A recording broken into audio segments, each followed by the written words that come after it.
Gars, là-dessous, là, t'as des cheveux, ensuite il y a de la peau, il y a un os, et en dessous il y a un truc gris, ça s'appelle un cerveau. Donc avec ton cerveau, tu réfléchis, et tout d'un coup tu te rends compte qu'il est en train de dire n'importe quoi. Et Bonjour à tous, j'espère que vous allez bien, ça fait sincèrement plaisir de vous retrouver aujourd'hui les amis. Je sais que j'ai une bonne nouvelle pour vous, à partir de maintenant, tous les jours, 7 jours sur 7, je vous lâcherai une vidéo réaction. Avant de commencer cette petite réaction, je suis obligé de vous remercier. On est bientôt 13 400 sur la chaîne et ça fait extrêmement plaisir. Alors je veux remercier du fond du cœur Massimo, un nouvel abonné qui nous a rejoint. Il m'a envoyé l'un des meilleurs cadeaux que je pouvais recevoir. Il m'explique en PJ. Je te fais un petit cadeau. Cette aquarelle qu'une amie décédée diplômée des Beaux-Arts d'Oxford a faite de la mosquée des Amayades à Damas. Je pense qu'avec un tirage au laser, tu auras un bon résultat en A4 et très bon en A5, qui est son format d'origine sahabi. Bonne soirée, meilleure et amicale pensée. Regardez-moi cette beauté les amis, la mosquée de Damas. Quel talent elle avait, vraiment quel talent. Alors faut savoir les amis, je connais pas beaucoup de personnes qui peuvent se permettre de dessiner avec un talent et une personnalité comme ça. Alors les amis, on va se tourner sur cette première vidéo sur Bruno Retailleau, qui dit ratatouille, qui nous explique suite à la canicule. Bruno Retailleau annonce la diminution de la vitesse à 20 km/h sur l'A86 à Paris et l'interdiction de circuler aux véhicules de plus de 3,5 tonnes. Alors pendant que ces mêmes personnes se bronzent les fesses au soleil, pendant que ces personnes-là prennent des vacances en scooter des mers, comme le petit Manu, nous les amis, on doit rester chez nous, comme des petits gueux. Le préfet de police va prendre dans les heures à venir, très rapidement, deux mesures qui vont s'appliquer dès demain et qui concernent Paris et notamment l'intérieur de l'A86. La première, c'est de diminuer de 20 km/h la vitesse à l'intérieur de ce périmètre-là. Et la seconde, c'est de limiter pour interdire au plus de 3,5 tonnes pour éviter précisément les pollutions et les problèmes qui sont liés à la canicule. Et là les amis, on va se tourner sur CNews. Écoutez bien cette auditrice qui va mettre en PLS tout le plateau de CNews en expliquant qu'on en a marre de serrer la ceinture pendant que vous vous gavez sur notre dos. Vous nous donnez la parole. Alors moi, je voudrais vous dire qu'ils se foutent vraiment de la gueule, de notre gueule. Ils ont augmenté avant le salon de l'agriculture les sénateurs de 700 € par mois et les députés de 300 € par mois. Vous cumulez cette somme sur autant d'années, hein, ça fera peut-être pas grand-chose, mais ce sera toujours ça. On s'attaque toujours aux gens, à la population, mais ça va pas. Vous voyez, moi j'ai été chez le médecin la semaine dernière. J'ai une mutuelle, hein, au plus haut. J'ai payé 26,50 €, ce qui est normal. Voilà, j'étais remboursé 15 €. Alors, ils veulent faire des coupes, et bien ils ont qu'à commencer par eux. Parce que tous ces ministres qu'on paye à rien faire, là, ils ont qu'à faire comme en Suède, avoir leur propre véhicule et éviter d'avoir une flotte de véhicules à chaque président qui vient, d'avoir des chauffeurs et les frasques de l'Élysée. Parce que là, on peut dire c'est des frasques. Recevoir Pierre, Paul, Jacques. Tout cet argent public qu'on dépense pour eux. Et quand ils... Je vous sens assez bouleversé, mais attendez, parce que vous vous rendez compte que quand ils ont fait 6 ou 7 mois de ministre, ils ont droit à une retraite. Et nous, moi j'ai 64 ans, je travaille encore. Je travaille encore parce que si je pars aujourd'hui, j'ai 1000 €, Pauline. 1000 €, vous vous rendez compte? J'ai Et vous avez travaillé? Il est même pas reconnu. Encore, parce que j'ai perdu un papier. Vous vous rendez compte? J'ai perdu un enfant qui avait la mucoviscidose. Il est même pas reconnu parce que j'ai perdu un papier. Alors vous savez, comme je vois ces gens-là qui avec leur chemise blanche tous les jours sur les plateaux, là. C'est qui linge? C'est bien quelqu'un. Qu'ils arrêtent, qu'ils commencent par eux, ils ont qu'à faire comme en Suède, leur propre véhicule, leur propre essence, et moins d'argent. Et tous ces ministres à gogo, là, qui sont là pour 3, 4 mois, 6 mois, et après on leur donne une paye, mais c'est quoi ça? Et nous, vous êtes en train de partir au boulot là déjà, Fatima? Moi, oui, je vais à 9 h un stage aujourd'hui. Mais d'habitude, je suis à 6 h au boulot, vous vous rendez compte? À 6 h au boulot, j'ai une hernie discale. J'ai un genou en vrac, et ben tant pis, je travaille. Et moi, j'ai des amis qui sont dans les hôpitaux, même à Pauline. Je suis bouleversée. La semaine dernière, j'ai un ami qui travaille dans un grand hôpital, je vous dirais pas en France, qui m'a dit qu'ils avaient même plus de produits pour faire des césariennes, pour endormir les gens. Mais où on va? Et là les amis, on va se tourner sur Jean-Luc Mélenchon. Voilà ce que ça donne quand on s'attaque à Jean-Luc Mélenchon sur les réseaux sociaux et qu'il le voit. Attends, il y a un con là, je veux à tout prix arrêter ça. Vas-y, montre ta vilaine figure. Montre ta figure. Il parle de moi comme d'un multimilliardaire. Tu sais pourquoi? Mais oui, il est tellement bête, tu vois. Il est tellement abruti. Ouais. Mais oui, ils sont tellement abrutis, ça c'est pas la première fois que je l'entends. Mais Jean-Luc Mélenchon est milliardaire, qu'est-ce qu'il fait avec son argent? Qu'est-ce qu'il fait? Déjà, la question qu'on a envie de se poser, déjà, on va faire un quota. Combien de millionnaires il y a à la France Insoumise? Et combien de millionnaires il y a dans le parti de droite, dans le parti du RN? Je vous le dis tout de suite, c'est pas le même résultat, mais du tout. Un manoir, des millions d'euros. Quel héritage financier laisse Jean-Marie Le Pen? Lui qui se décrivait comme un économe, mais d'autres le disaient radin. Né dans une famille modeste, Jean-Marie Le Pen est devenu richissime à la faveur d'un héritage qui a toujours soulevé des questions. Il laisse derrière lui une fortune colossale. 3 milliards d'anciens francs, c'est ainsi qu'on parlait d'argent il y a 50 ans, et cela représentait une coquette somme environ 20 millions de nos actuels euros. Un pactole touché par Jean-Marie Le Pen en 1976, presque tombé du ciel, qui lui a été légué par Humbert Lambert, riche industriel militant pour l'extrême droite. Un héritage un temps contesté en justice par la famille du défunt, qui va rendre riche le président du Front National, FN, et le propulser dans les essences financières qui sera milieu de son enfance à la Trinité-sur-Mer. En terre battue de la maison où il a grandi et lui permettra, après un attentat contre la domicile sans doué lié à ce pactole, de se consacrer à plein temps à sa contrainte, à sa carrière politique. L'héritage de Marine Le Pen, c'est plus de 20 millions d'euros, les amis. Plus de 20 millions d'euros. Alors ça sert à rien de s'attaquer à Jean-Luc Mélenchon en expliquant qu'il a des millions, alors que c'est faux. Surtout que derrière vous, vos politiciens, touche des millions, mais on sait pas vraiment comment. Il est tellement abruti qu'il regarde les trucs de la fachosphère et bien qu'il raconte que je suis multimillionnaire et comme il y en a... Milliardaire. Maintenant c'est multimilliardaire. J'ai connu une meuf comme ça à Marseille. Elle venait à tous les rassemblements, elle criait « Il est millionnaire, ne l'écoutez pas !» Et après elle disait « Non, il est milliardaire !» Ce sont des crétins. Je ne suis pas milliardaire ni millionnaire. D'accord? Toi, t'as une bagnole, pas moi. Toi, t'as un cheval, il paraît. Je reconnais ton nom. T'as un cheval dans ton château. Bah, pas moi, j'ai ni château, ni cheval. Ok? Voilà que vous êtes des pauvres types. Mais tu sais, attends, et tu sais que j'ai fait une interve à l'Assemblée il y a pas très longtemps pour parler de l'héritage maximum. Ouais. Et je dis, ouais, bah voilà, nous on a une proposition, c'est l'héritage maximum à 12 millions d'euros par personne, hein, c'est ta part enfant, tu touches 12 millions d'euros, c'est bien pour commencer la vie, tout ça. Tous les mêmes qui disent, oui, il faut que ça ruisselle, etc., l'argent ça va ruisseler. Ah non, là c'est fini, c'est instantanément terminé, non, c'est 12 millions d'euros, mais vous voulez empêcher les gens d'être riches. Oui. Et le même type qui va défendre rien de voir en disant... Et bien sûr les amis, ceux qui critiquent Jean-Luc Mélenchon en expliquant qu'il est trop fortuné, c'est les mêmes fils de riches les amis. La plupart les amis ont touché un héritage par papa, maman, tonton, etc. Antoine Léaumont explique qu'il voulait faire un héritage et le bloquer à 12 millions d'euros par personne, ça fait énorme les amis, 12 millions. Moi je sais pas, si mon père, mon grand-père m'aurait légué, disons 50 millions d'euros, disons 50 millions, et on le bloque à 12 millions, bah au moins je partage la richesse les amis que mon père aura fait. J'ai pas besoin de 12 millions d'euros pour pouvoir commencer ma vie. Vous voyez ce que je veux dire à 20 ans. Mais je vous le dis, les mêmes qui critiquent, c'est les mêmes fils de riches, les amis, qui sont gavés. Ils se gavent, les amis.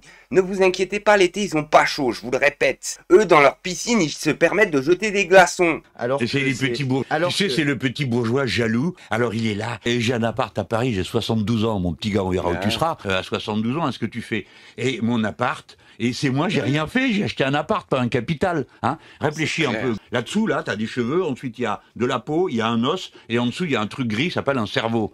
Donc, avec ton cerveau, tu réfléchis. Et tout d'un coup, tu te rends compte que tu es en train de dire n'importe quoi. Voilà, ce qu'il explique Jean-Luc Mélenchon, c'est que déjà, il a pas volé sa richesse comme certains, hein. Et ce qu'il explique, c'est qu'il a fait un capital. Voilà. Le capital, il est simple. Il a acheté un appart à Paris et il le fait louer je pense qu'il le fait louer, tout simplement. Il le fait louer quand il y est pas. C'est simple comme bonjour. Et le prix qu'il y a dans les loyers parisiens, c'est pas le même prix qu'à Grenoble, qu'à Lyon ou qu'à Marseille. Je vous le dis tout de suite. Surtout si vous avez investi dans un appart de luxe. Et que nous, on te repère même dans une file comme ça. Ah, je te plains parce que t'es pas intelligent.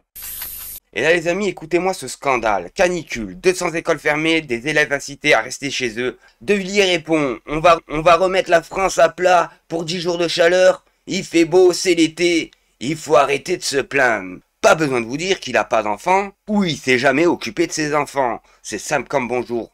De toute façon, on le sait très bien que les politiciens en France, pour la plupart, ne s'occupent de rien. Ils ont un jardinier, ils ont une femme de ménage, ils ont même une personne qui s'occupe de leurs enfants H24. Et après, c'est les mêmes personnes qui vont nous expliquer comment éduquer nos enfants. Moi, je vous le dis, j'ai un enfant de 4 ans.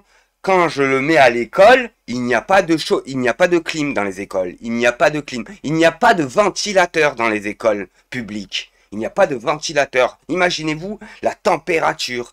Il fait plus de 40 degrés. Et ces personnes-là crient au scandale. Voilà, crient au scandale tout simplement parce que on laisse le choix aux parents de faire venir leurs enfants ou pas. Tout simplement. Moi, je vous le dis, aujourd'hui, j'ai pas mis mon enfant. Il fait trop chaud, je vous le dis, il n'y a pas de clim. Vous voulez qu'il tombe, mon fils? On fait comment s'il tombe, les amis? On fait comment s'il tombe? Voilà, simple comme bonjour. Bref, les amis, on regarde la vidéo et on fait une petite réaction. Pour l'agriculture, à ce qui va griller, à ce qui va avoir des conséquences économiques, voire quelques destructions immobilières, des dégradations. Mais pour le reste, il fait beau, c'est l'été, il faut arrêter de se plaindre, c'est quand même agréable. Hein, l'hiver, on dit que l'énergie coûte cher. Là, il fait beau, c'est magnifique. Regardez la preuve, les amis, de ces hypocrites. On est sur un plateau TV. Il fait en pleine canicule, les amis, il fait plus de 30 degrés dehors. Les amis, il en veste. Pourquoi? Parce qu'il y a la clim au maximum sur les plateaux TV. C'est comme chez lui. C'est comme dans son bureau. Ou c'est comme dans ses voitures. Il y a la clim au maximum. Ne vous inquiétez pas. Lui, il aura pas chaud cet été. Il faut dissocier le vécu, prendre la vie comme elle vient, des quelques conséquences éventuelles. On va pas remettre la France à plat pour 10 jours de chaleur dans l'année. Là, on a l'impression qu'il y a eu combien de morts en 2003? Tu penses aux personnes âgées? Mais les morts, il y en a tous les jours des morts.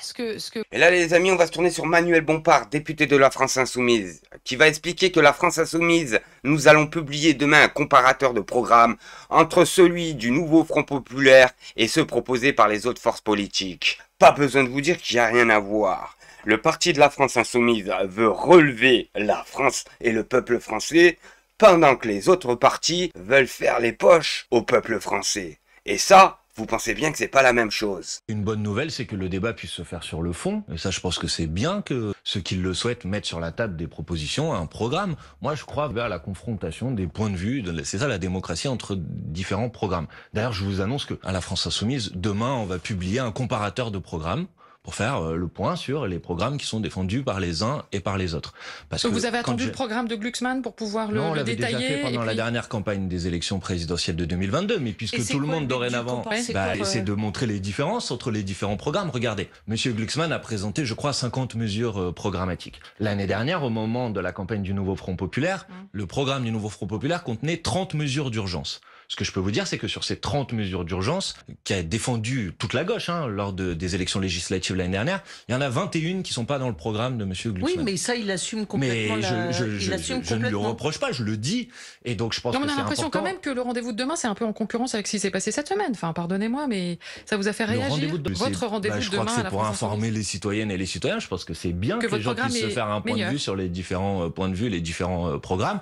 Quand j'analyse le programme de Raphaël Glucksmann, Glucksmann trahit la gauche.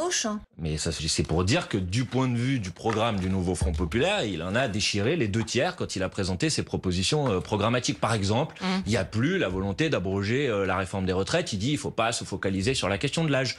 Par exemple, il rentre en quelque sorte en droite ligne avec les annonces qui ont été faites par le président de la République cette semaine sur les dépenses militaires, puisqu'il annonce que l'Union européenne doit consacrer 500 milliards d'euros à développer ses dépenses. Oui, mais je fais les points de comparaison. Ça veut dire que son programme, attendez, ça veut dire que son programme est quand même plus proche du programme d'Emmanuel Macron en 2017 que du programme du Nouveau Front Populaire. Mais après, c'est aux électrices et aux électeurs de trancher, c'est ça la démocratie. Et là, les amis, on va se tourner sur Fabien Roussel. L'honneur, lui, il s'en tartine l'oignon. Il vient tacler Rima Hassan en expliquant nous sommes pas là pour faire le buzz. Notre action fait moins de bruit qu'une flottille qui part pour Gaza, avec quelques kilos de pâtes et de farine, et qui n'y arrivera jamais. Moi, personnellement, je vous l'ai déjà dit. Qu'elle est venue avec un sachet de pâtes ou 30 tonnes de pâtes, les amis, c'est la même chose. Ce qui compte, les amis, c'est qu'elle a fait passer le message et donner l'exemple au reste du monde que ce pays qui génère des populations peut pas se permettre de bloquer toute la terre s'ils viennent sur Gaza. Vous voyez ce que je veux dire? Alors oui, effectivement, Rima Hassan n'est pas passé, mais je vous le dis tout de suite, si des milliers de personnes, voire des millions de personnes viennent et font pareil que Rima Hassan sur un bateau, ils ne pourront pas les bloquer. C'est simple comme bonjour. Mais ça fait moins de bruit qu'une flottille qui part à Gaza avec quelques kilos de pâtes et de farine qui n'y arriveront jamais. La vie est faite comme ça, et on fait des choix, et c'est tout. Et donc, pour autant, si je reviens au fond, la position que nous avons... Mais moi, la question quand j'ai envie de lui poser, il a fait quoi pour les Français, lui? Il a fait quoi? Jusqu'à présent, pour les Français, rien du tout, les amis. À part se gaver sur la France en général, comme la plupart des politiciens en France. Et là, les amis, voilà ce que ça donne quand une députée de la France Insoumise vient sur ces plateaux corrompus jusqu'à la moelle. Des libertés à Budapest, oui. Ce samedi, c'est aussi une grande cause, je suppose, pour apporter votre soutien à la Pride pour les droits LGBTQIA+. C'est important, d'autant plus qu'elle a été interdite par M. Orban, mais autorisée par le maire de Budapest. C'est sûr que c'est plus facile que d'être à Alger ou à Téhéran. Madame Sonia Mabrouk, ou même à Gaza. Quand vous m'avez présenté au début de l'interview, il y avait quoi dans mon titre? Peut-être on peut remettre mon bandeau. Ah, vous vous rappelez Manon Aubry, députée maintenant? Députée européenne. Tout à fait. Eureka. Comme Rima Hassan. Donc, en tant que députée européenne, oui, je m'inquiète du recul des droits fondamentaux dans l'Union européenne. Et quand Viktor Orban... Et pas ailleurs dans le monde. Et quand... Vous intéressez à la c'est pas dans l'Union européenne. Oui, mais il y a des leviers de l'Union européenne pour mettre fin au génocide. Vous voulez pas me poser des questions dessus, mais quand je dis que l'Union européenne doit suspendre son accord d'association entre l'Union européenne et Israël, quand l'Union européenne doit arrêter d'envoyer des armes au gouvernement israélien, je parle de l'Union européenne et de ses leviers de la même manière. La Hongrie est un pays qui a décidé... Le sort de l'écrivain franco-algérien Boualem Sansal, alors qu'un réquisitoire le condamne à 10 ans de prison. Je vous pose une seule question. Vous n'avez pas honte? Honte de quoi? Vous êtes abstenu Sonia Mabrouk, sa libération. Sonia Mabrouk, non.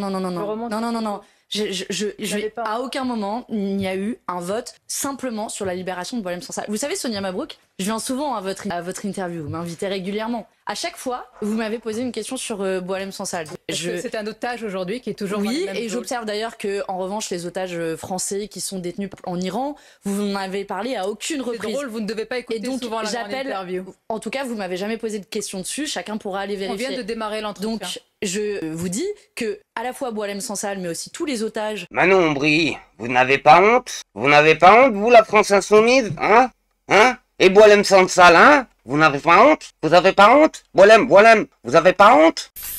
Bon les amis, c'était tout pour aujourd'hui. Pour tous ceux qui veulent soutenir la chaîne, mon Tipeee est dans la description. Merci à tous, à la prochaine vidéo.